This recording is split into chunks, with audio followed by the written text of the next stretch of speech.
శ్రీ గణేశాయ నమః. శ్రీ సరస్వత్యై నమః. శ్రీ గురుభ్యో నమః. సిద్ధముని ఇంకా ఇలా చెప్పారు. నాయనా, మబ్బు వేసే ముందు చల్లని గాలి వీచినట్లు గురు కథ వినడంలో నీకు, అది వినిపించడం వల్ల నాకు ప్రీతి కలుగుతున్నది. శ్రీగురుని భక్తుల పాలిట కామధేనువు, కల్పవృక్షము అయిన ఈ శ్రీగురు చరిత్ర చెబుతాను విను. శ్రీగురుడు కృష్ణాతీరంలో భిల్లవటి వద్దనున్న మేడి చెట్టు దగ్గర శాస్త్రోక్తంగా చాతుర్మాస్యం చేశారు. అది వినగానే నామధారకుడు నమస్కరించి, స్వామి, భగవంతుడైన శ్రీగురుడు తపస్సు అనుష్ఠానము ఎందుకు చేశారు? అందరికీ అన్నీ సమర్పించగల ఆయన భిక్ష చేసుకొనడం ఎందుకు అని అడిగాడు. సిద్ధయోగి, నాయనా, భగవంతుడైన శివుడు, త్రిమూర్తి స్వరూపుడైన దత్తాత్రేయుడు భిక్ష చేయలేదా? మహాత్ములు తీర్థయాత్ర చేయటము, తపస్సు చేయడం కానీ, భిక్షమెత్తడం కానీ భక్తులను ఉద్ధరించడానికి, సాధకులకు సన్మార్గం తెలియజెప్పడానికి మాత్రమే చేస్తారు.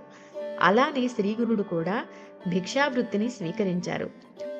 భక్తానుగ్రహార్థమే శ్రీగురుడు కాలగతిలో మరుగుపడిన ఉత్తమ తీర్థాలనెన్నింటినో తిరిగి ప్రకటన చేయటానికే తీర్థయాత్రలు చేశారు.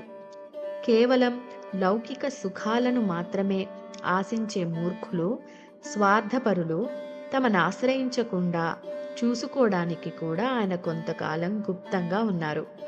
కానీ సూర్యుని తేజస్సు, కస్తూరి వాసన ఎలా దాగి ఉండలేవో అలాగే శ్రీగురుని మహిమ కూడా ఒకనాడు ఈ విధంగా వెల్లడైంది. కరవీరపురంలో వేదశాస్త్ర పురాణ పారంగతుడైన ఒక బ్రాహ్మణుడు ఉండేవాడు. అతడు కణ్వసాఖియుడు. మహాపండితుడైన ఆయనకు ఒక కొడుకు పుట్టాడు. కానీ అతని చిన్నతనంలోనే తల్లిదండ్రులు మరణించారు. అతడు మందమతి కావడంతో చదువు ఏమాత్రమూ రాలేదు. మేనమామ గ్రామస్తులతో కలిసి అతనికి 7వ సంవత్సరంలో ఉపనయనం చేశాడు. కానీ మతిమరపు వల్ల అతడు గాయత్రి మంత్రానుష్ఠానం కూడా చేయలేకపోయాడు. ఉపనయనం చేసిన 1 సంవత్సరానికే మేనమామ కూడా మరణించడంతో అతడు అనాథుడై భిక్షకెళ్ళేవాడు. ఊళ్ళోని జనం అతనిని, ఒరే మందమతి, అంతటి మహాపండితుని పేరు చెడగొట్టిన నీవు ఎందులోనైనా దూకి చావరాదా? నీ జన్మం వ్యర్థం.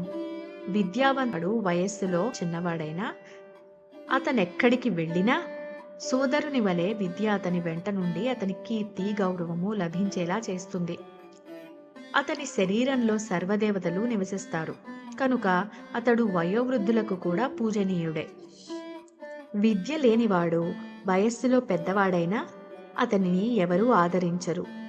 విద్య లేని నీవు పశువు కంటే హీనం అని హేళన చేసేవారు. అతడందుకు బాధపడి, అయ్యా, మీరు చెప్పినది నిజమే, కానీ నేనేం చేయగలను? పూర్వజన్మలో నేను విద్యాదానం చేయలేదు కాబోలు నాకీ దుస్థితి ఏర్పడింది. దయతో నాకు విద్య అలవడేందుకు ఉపాయం చెప్పండి అని ప్రాధేయపడ్డాడు.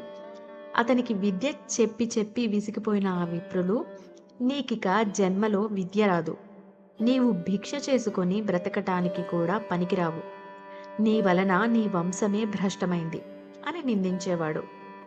ఆ పిల్లవాడు తన దుస్థితికి నిస్పృహ చెంది ఇల్లు విడిచి భిల్లవటి చేరి కృష్ణానదికి తూర్పు దిక్కున ఉన్న భువనేశ్వరీ దేవిని దర్శించి అక్కడ ప్రాయోపవేశం ప్రారంభించాడు.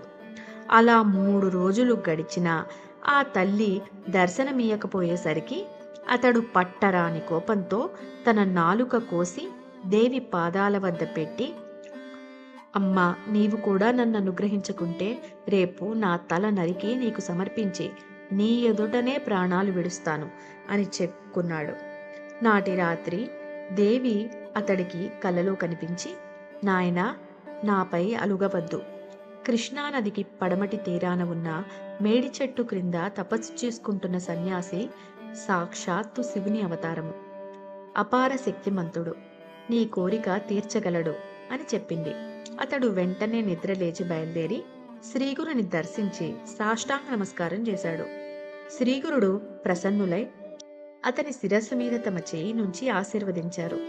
అతనికి వెంటనే నాలుక రావడమే కాక సకల విద్యలు సిద్ధించాయి.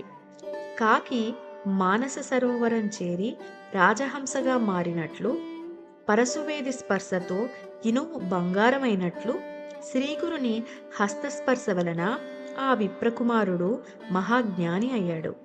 శ్రీగురుని నివాసం వలన ఆ స్థలం మహామహిమగలదైంది. శ్రీ దత్తాయ గురవే నమః.